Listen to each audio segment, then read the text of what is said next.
Hi everyone.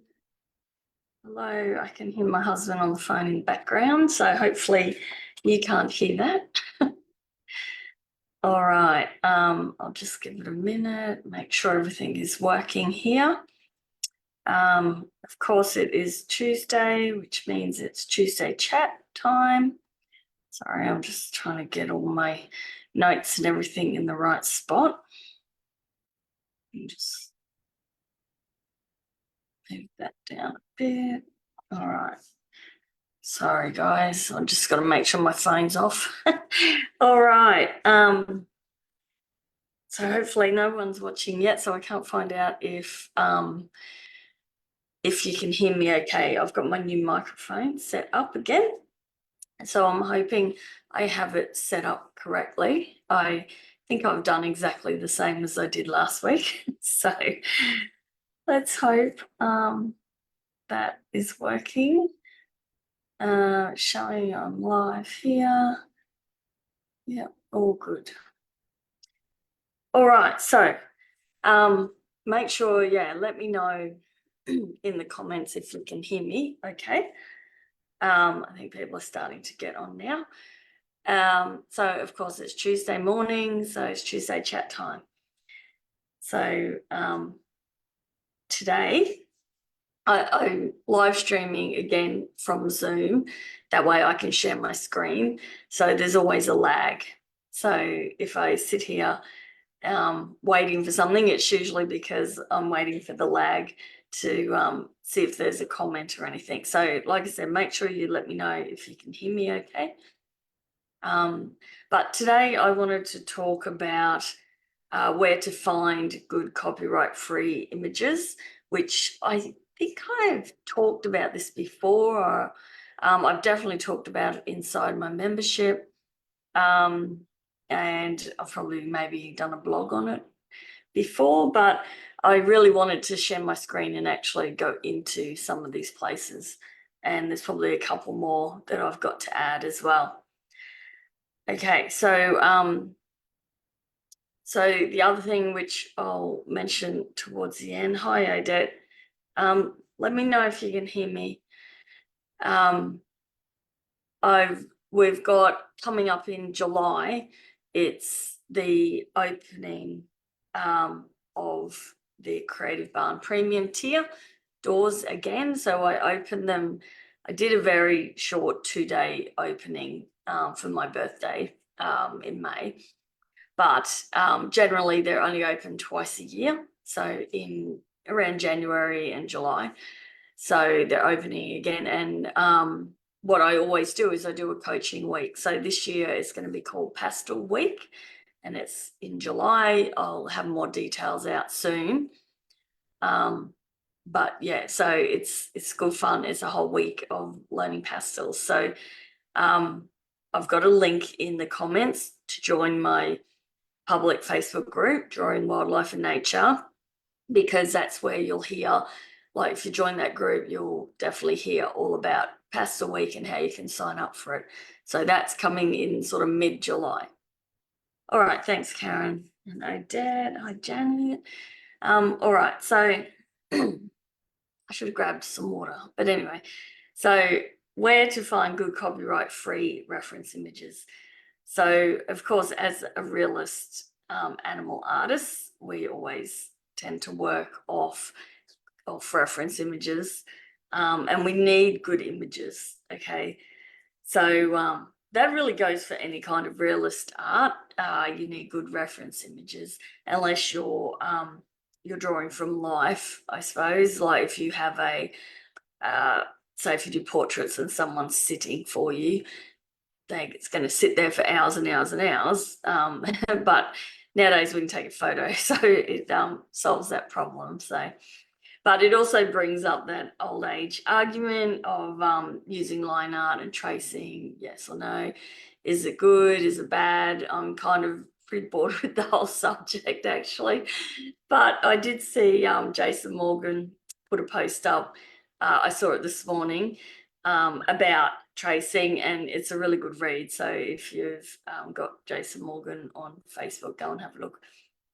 So like you all know, I don't think it's really important how you get your initial line art or sketch or whatever. However you want to do it is great.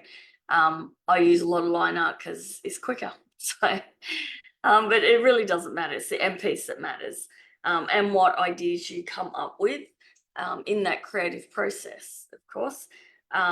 So, but I know, like as a beginner, you really do need good reference photos, and you need to kind of, most beginners follow along with that reference photo kind of to the T, as well as you're learning from tutorials from teachers as well, so you're following along, and that's perfectly fine as a beginner and as you're starting to learn the techniques, of course.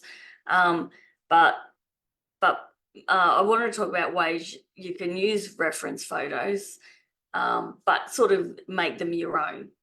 So you're not the same as everyone else, I suppose, as you progress. All right, Lynn, I thought it was Monday sitting outside the shop waiting for it to open. That's all right. Denise is on as well, and Diane. Awesome. So yeah, so as my students start to progress further along and are starting to get more confident in the techniques and like the how to use the pastels and all the rest of it, once they've got that down pat, then they can start to concentrate on creating their own unique art, I suppose, like as far as unique can go with a reference image. So so I still use reference images for everything. I practice sketching. We do like every week we sort of do different exercises and things to help improve our drawing, but I still could not just sit and draw an animal from scratch. So I use reference photos, but to make them more my own, I'll either use my own photos, of course, or I'll manipulate photos to make it something more unique. So you can totally be your own artist and become, if you want to become sort of well known and all the rest of it, you can do that totally by using reference images and line art without any problems. But as you progress, like I said, it's better to start to come up with your own ideas, and even taking your own photos if you can. But I know that's not always possible, of course. Like say if you love to draw gorillas, like monkeys and that are your thing, then if you live in Australia or anywhere really, it's a bit hard to get photos of gorillas unless they're in the zoo. But then some people, they look a bit bored, don't they, when they're sitting in the zoo. So especially with I find with tigers and that, they trying to get them to be alert, which is when I think the best time to probably take photos in a zoo is maybe around feeding time. They might sort of liven up a little bit, and but it's nothing probably quite like taking a photo in the animal's sort of home situation, which is very hard unless maybe you live in Africa to get some of these amazing photos. So yeah, so of course we're going to need reference photos. So and you should be able to draw and paint whatever you love. Like, you shouldn't be limited, not in this day and age. You shouldn't be limited to only draw what you see in real life. So, I've seen artists, they won't paint anything unless they've taken their photo and seen the animal live and in action, which is fine. Nothing wrong with that, of course. But I know some people are limited to where they can go and their mobility sometimes, and expense as well, the cost of travel. So, of course, for certain people, they need to be using reference photos, or they can, there's no rule to say they can only paint what's in their backyard. They might, yeah, like I said, love tigers, so they're going to want to paint tigers. Paint what you love. You might really love your area and where you live, so you might focus all your attention on your art just being of your own area and your own photos. But it's not for everyone, and there's no, I hate when people start to tell you what you can and can't do with art. It's really annoying, and we've been getting that quite a bit up our way lately. And yeah, I think art is enjoyable, should be enjoyable for anyone at any age, and you can do it however you want, and paint in whatever medium or style you want, and just as long as you're enjoying it, that's the biggest thing. So yeah, so what I'm going to share today, that was the other point I wanted to make as well, about trying to use your own photos or using reference photos and changing them a bit, because as you do progress, you might want to start entering competitions, and some art competitions allow you to use reference photos that are copyright free, or that you've had permission from the photographer to use, which is fine. But if you're using, say you're using a copyright free reference photo, say from a big copyright free place, like what I'll show you, Pixabay is one of them, you do run the risk of someone else entering the art competition and has painted the same photo. So just for your own, not being embarrassed, I suppose, if that did happen, I would either, yeah, use your own photos, or like I said, I'll show you how you can change them up a bit and make them more your own. So you don't run that risk of entering a competition and having someone else do exactly the same thing, because there are photos out there. I see people, I'm in a lot of drawing groups, of course, and there's just some photos that are just so amazing and everyone wants to draw it. So you'll see that same photo come up, or the same drawing come up a lot in different groups from different people. So I imagine it could get a bit embarrassing if you entered it. It's like wearing the same dress to a function as someone else, I suppose. But then I imagine the people running the competition would let you know before they hung it, maybe. I don't know. Anyway, so I do, like, make sure you let me know your thoughts on this, and if you know of other reference photo places that I'm going to show you, you might know of a different one. So just bear with me while I figure out how to share my screen. So first we might run through some of the bigger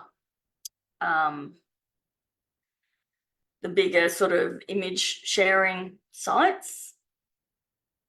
Okay, so this one I don't use this one a lot. I kind of forget about it, but it is one that has been around since I remember, like since finding reference photos on the internet. So like years and years and years, it's been around. It was probably one of the first ones, I think, and it's called Morgue File. And so it says here, always check your photo reference places and make sure it's okay to use their photos and that there's no restrictions on them. So Morgue File is a free photo archive for creatives by creatives. Oh, there you go. 1990. I said it's been around for a long time. So it was created to serve as a free image exchange for creative professionals and teachers to use in their work. And it remains true today. So they're a community-based free photo site, and all photos found in the Morgue File archive are free for you to download and reuse in your work, be it commercial or not, okay? So totally fine to use any photo in here, and you can copy it exactly the same. And it goes on to tell you what a Morgue File is. Okay, so simple to use. You just type in, say if we want to find a dog, we'll go to a dog. Make sure you don't use these ones at the top. These are iStock photos, so they are paid images, and quite often paid images have a lot of rules and regulations about them. So it's ones down here further. Okay, you can use for your own reference, you know. I always look at a few different sites. Again, down the bottom is iStock photos. Okay, so as you can see, these are just people sharing photos. Okay, so then we can go on to Pixabay, which is probably my favorite. Pixabay, I feel, has the best images. There are some amazing photographers sharing photos for us to use on Pixabay and not asking for anything in return. They always have a thing like you can give them a cup of coffee or shout them a cup of coffee or whatever. And that's totally up to you. But I just thought we'd go first into the license summary. So what are you allowed to do with the content? So you can use the content for free. You can use the content without having to attribute the author, although giving credit's always appreciated. Modify or adapt content into new works. Okay, now with the author thing, I find I always just say the reference images from Pixabay, because a lot of the authors, they don't have their name. It's just a few numbers and letters. So it's a bit hard to be able to say who the person was. So I usually just say it's with thanks from Pixabay. And then what are you not allowed to do?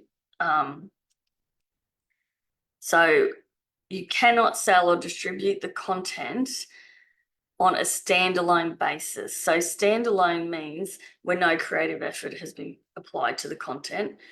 So in other words, you can't take the photo and start selling prints of that photo.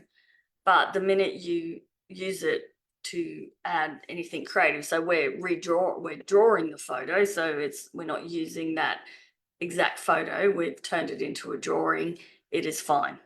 Okay. So there's sort of the rules there with Pixabay. And let's go over to the main site here. It's really easy to use, and you'll see the photos are amazing. Let's just write dog again. Again, at the top, there's iStock images, but then it shows royalty-free images here. You can change the search filter to just photos. Okay, and it cuts out all of the clip art and all that stuff. But look at the quality of these images. They're just amazing. So this is where I get a lot of my photos from for drawing tutorials. And I did just notice if you go, definitely sign up, log in. If you log in, like I'll just click on a photo and show you. So you just click on the one you want and you go to download, and you can download it a really high quality, really high resolution. So you need to download to do that. If you're going in, I think as just a guess, you can only sort of download it as a lower image, but you want the highest image quality you can get. So I always download. Let's just hit that. So I'll show you what it does. And then it downloads straight onto my computer. That's how easy it is. And then sometimes this just says say thanks. It used to have shout them coffee. I don't know, maybe that's some people put that up and others don't. So anyway, so that's as simple as it gets. But I did find with AI, of course, starting to come in more and more, it doesn't really matter, but I did find under your profile, you can hide AI generated images. Okay. So when you're searching, because a lot of time, you can kind of tell what an AI generated image looks like, but you might not want those. You might want to work straight from photographers, like photos, not AI images. I'm going to show you some AI stuff as well. Okay, so that's Pixabay. Super simple to use and probably my favorite. Another one that has some really good quality images is Unsplash. So it's unsplash.com. Again, you just type in up the top here what you want to look at. We'll do dog again. But the only thing with Unsplash, again, you have some amazing images. This one's perfectly fine to use. You can download it. The ones here that have a cross on it and they have download with a little lock symbol, These ones are, you need to join up their monthly subscription to get those ones, okay? But if you go through, look, there's still plenty that are just gorgeous. And you'll start to see some are similar to the same photographers put on Unsplash as they do on Pixabay. But there are some different ones as well. So I got some really great flamingo ones from here. Yeah, so there's still plenty that don't have the cross, but they're three great reference image sites that are copyright free. Okay, so, but always, even if you find a different one, just let me check. Sorry, I just want to check any comments. Just if you find any other reference image sites, always check out the license thing and make sure that you can use them as a reference to create art from. Okay, but yeah, most of them is just, you can't just take that photo and start selling it as your own photo and make prints or whatever on it. You have to have done something to change it from that original photo. So even though we do realist art and our realism art looks kind of like the photo, it's still a drawing of that photo, so it's fine. The minute you've sort of changed it like that, it's okay. But yeah, double check. But I know those three that I just shared with you are fine. So another, let me share my screen again. So then the next place, sorry. The next place to look for copyright-free reference images is on Facebook. And there's some great Facebook groups. There's probably heaps of them out there, but I'm just going to share a couple that I know of. So this one's a pretty good one, free reference photos for animal artists. There's ones that are just, you know, for all different subjects, all these just free reference photos for every subject. This one's got quite a lot of members in it. You, again, read their rules and just double check it's all fine. Tells you in here. Anyway, I will go back into, but yeah, just like I said with everything, go. Oh. Okay, this isn't the group I thought I was in. Hold on. Oh, free. You know what? It's free reference photos for artists. So see, there was one for animal artists. This one, I think I'm in. Oh, okay. You know why? It's because I'm on a page. All right. So sorry, guys. It's because I'm on my Kes Art page. It, like it says, this group doesn't allow pages to join. Okay. This is the one I was thinking of, though. So free reference photos for artists. I can't really share it because I need to stay on my page profile. But if you go to this one and join the group, this one's even bigger, 109,000 members. Okay, so, and there are the most amazing photos on there. The only thing I would suggest is, I know they did have a problem. The admins can't really police that the photographers putting the photos up are they photos. They did have once a guy had put up a heap of photos and they weren't his photos at all. He'd just been getting them off of the internet and posting them in there saying that they were his photos.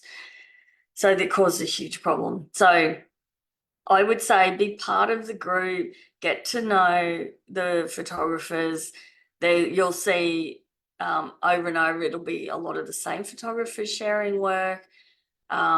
You could even message the photographer if you really wanted to double check. But another amazing resource in the Facebook group. So that is free reference photos for artists. And then there's this one, there's Australian photos for artists. So like I said, there is heaps and heaps.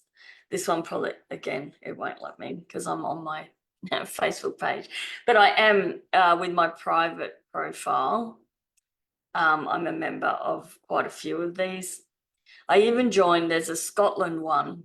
So I even joined that because I wanted to get some reference images of puffins. Like I wasn't able to get any while I was in Scotland. So I joined that. So there's just get on Facebook and have a look around. There's heaps of these free reference groups. But again, like I said, just get in the group and start to see, and you'll see who the photographers are that put all their work up. And if you are then they're not supposed to put any work other than their own. That is a rule of joining. But yeah, just be aware that some people are dishonest. All right. And then another thing I wanted to show you was AI. So this one is an AI image generator. It's called GenCraft. And when you sign up, you get 5 prompts. Now, I don't know if that's 5 prompts a day. I didn't go into it, or whether it is 5 prompts and that's it, and then you've got to upgrade and pay. But if you just look up AI image generators, there's a few, and there's a few that are free. So, all right, but this one I thought was pretty good. So what you do, just on the left, describe what I wanted. So this is where I was saying to look at reference images and kind of make them more your own. Okay, so I have a friend wants me to paint I don't know what it's called. I know what a triptych is, but what is it when you have 2 paintings? He wants 2 paintings of the ocean with turtles and that in it. So, and they're going to sit side by side. So I could go and find reference photos and piece them together, which I'll show you. I did that with the turtle painting. Or I could come into image generator and write out what I want. So I want to see a green sea turtle swimming amongst coral with fish, another turtle in the distance. Okay, so this hasn't put another turtle in the distance, but that doesn't matter. So it's given me a couple of options here. So there's this one, or there's this one, which I'm really loving this second one. Okay, so I could either, as you can see, like I said, you can tell an AI image generated, an AI generated image. This turtle doesn't quite look real, okay? The fish and the coral is pretty cool. And I like the way the sun rays are coming in here. I like these fish right in the background. So you can, piece together pieces. So I really like this coral through here. But then I would probably go and make sure I could find a turtle image that I just double check, that it is kind of right. So but it's a great way to start that creative process. And it's AI generated images are totally unique. So if someone else typed that in, or if I came back and typed that in again later, I would end up with different images again. Okay. They could be very similar, but a little bit different.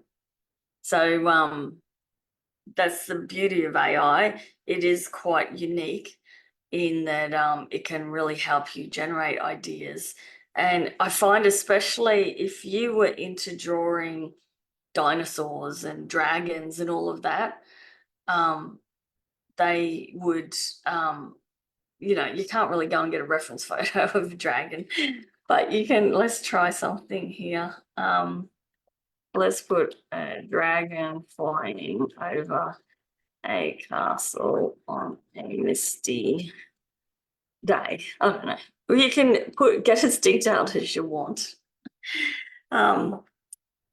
These are they're showing ones that people have been generating. So, it can help you start to come up with ideas. So if you were into sort of fantasy art and things like that, then maybe this like dragon might be cool, or you might like some of this background, part of the castle. And like I said, it's all totally totally kind of unique, each one it comes up with. So, you know, again, I could turn it, let's see if it does a different, sea turtle swimming amongst coral. We'll see if it does it different. Usually they do. Sea turtle swimming amongst coral, with fish in distance. Oh, I kind of wrote it separate, so wrote it differently. So I was probably going to do it different anyway. But I have tried on them before where you put exactly the same thing in. So there you go. We've got a couple of different images here. Okay, so that's pretty cool with that, whatever it is in the water above. So see what I mean? You can get some great ideas. So just even the corals, and then put a different turtle in, or I'm really loving how the turtles are positioned in here. Okay, so this is, it's all part of that process of coming up with your own ideas. Let me stop sharing for 1 second and check comments again. Okay.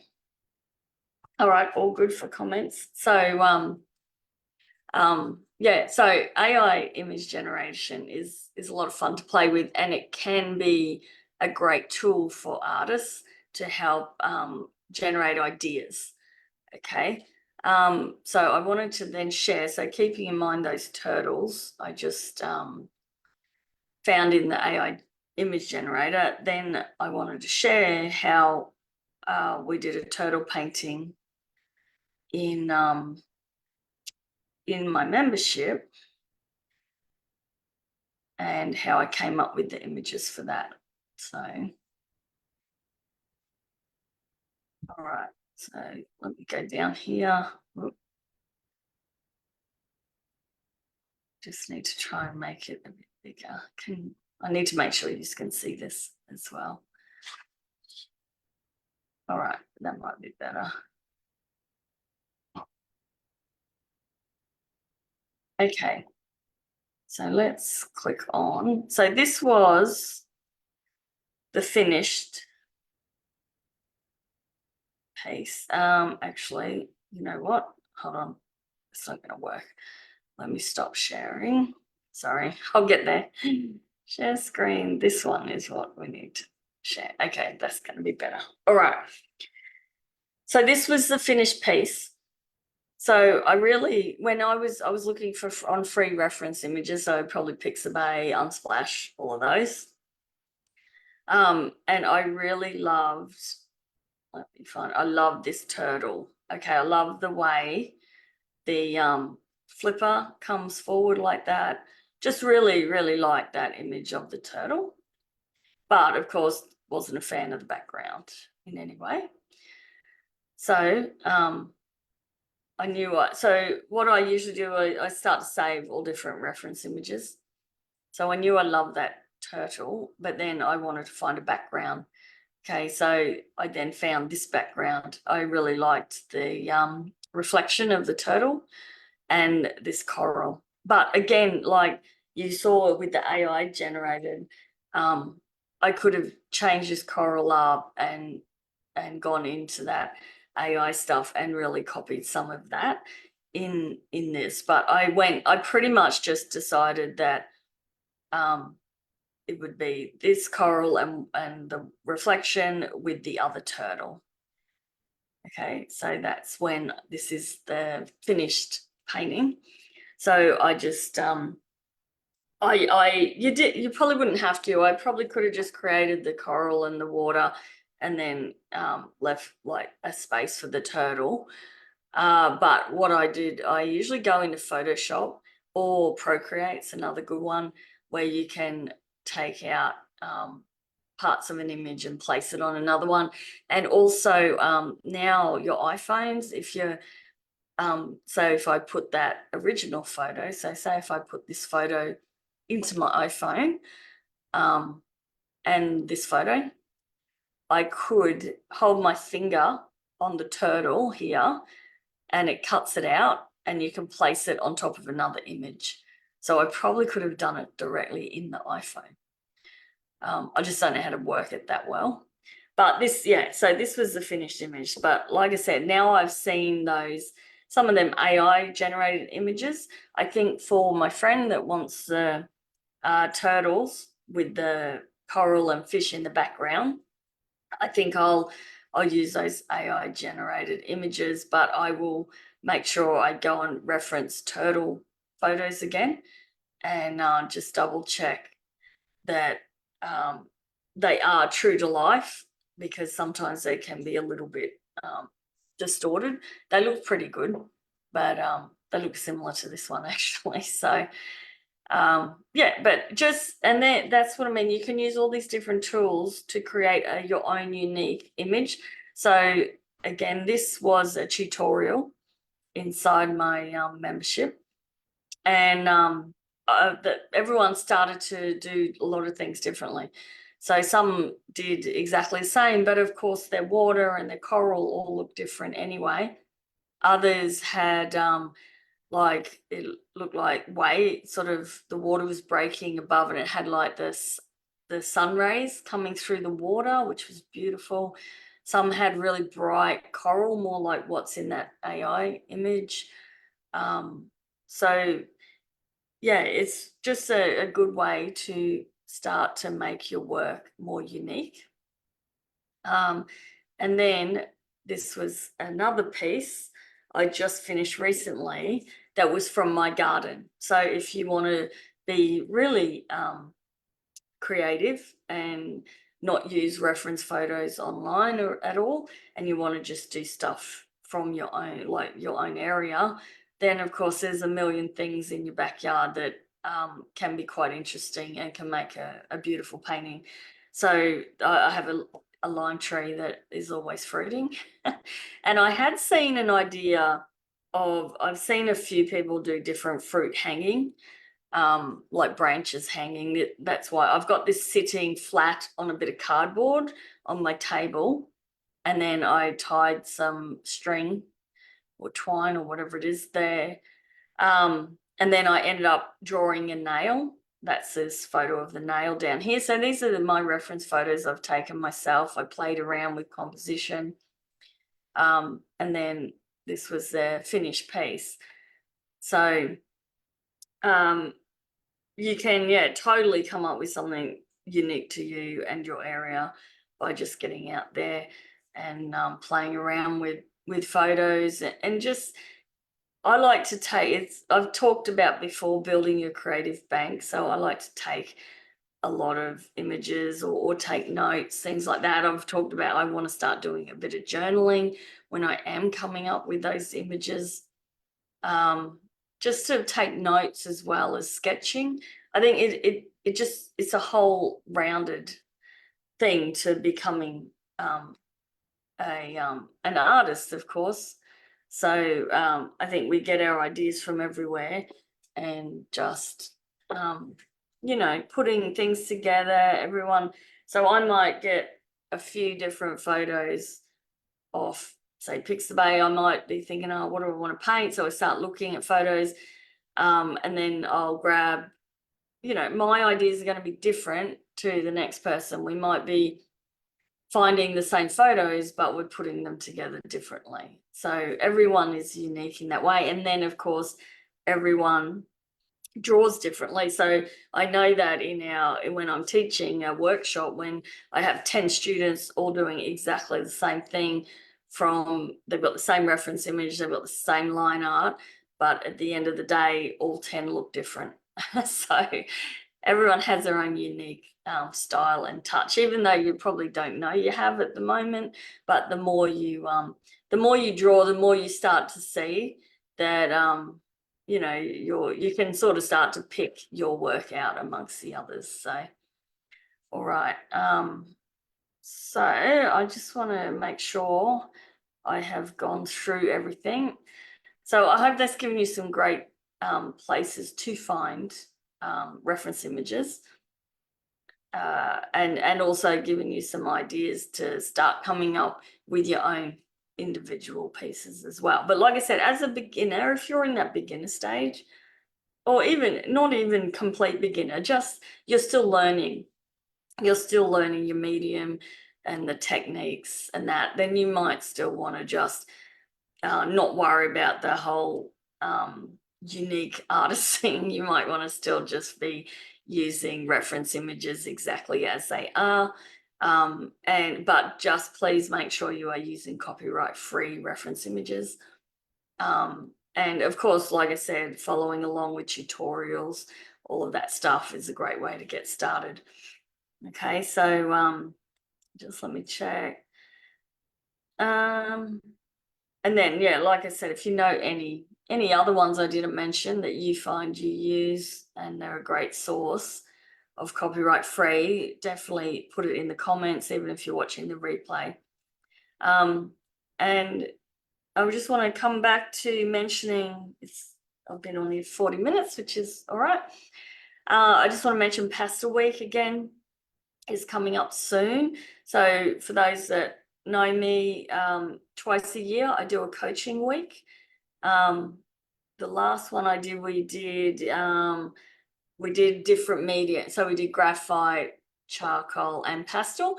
This time we're just going to concentrate on pastel because that is the main thing I teach inside the Creative Barn, and this is when I open the doors to the Creative Barn. So it's in July. If I've put the link of my public Facebook group in the comments. So if you're not already on my email list and you want to make sure you don't miss out on Pastel Week, definitely get into that Facebook group because I'll be sharing a lot of stuff in there.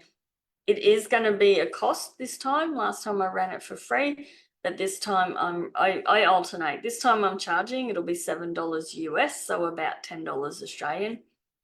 But it's a whole week of learning all about pastels, plus we're going to work on one portrait of a dog from beginning to end. So by the end of the week, you'll have a finished portrait and you'll see I've learned how to do sort of eyes and nose and fur background, all that sort of stuff.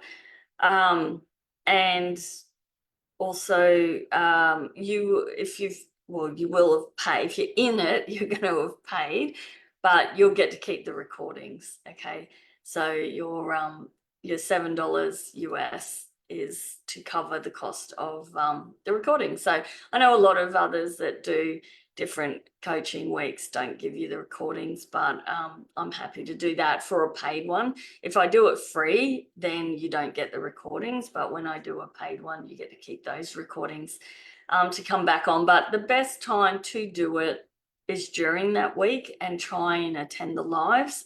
But I know time zones are a pain, so that always sort of wrecks it for everyone. So, well, for not everyone, for some people. So anyway, but yeah, so I will keep everyone notified as the details come together a bit more, but it's going to be mid-July. So July the 14th, I think, is when we're going to kick it off. And I'm going to have some great bonuses as well this year for those that do join the Creative Barn. And yeah, it's just going to be a lot of fun. It's always fun anyway. So but yeah, hopefully this week I'll get some more things happening, and I'll get got to create a Facebook group for it, and then I can start to take enrollments for it then. Okay, all right guys, thank you for joining me, and yeah, I hope you learned something. I always hope when I do a Tuesday chat and have a little talk that you come away with a new idea or new knowledge to do with your art. So thanks for joining me as always, and I will see everyone next week for next Tuesday chat. Right, bye guys.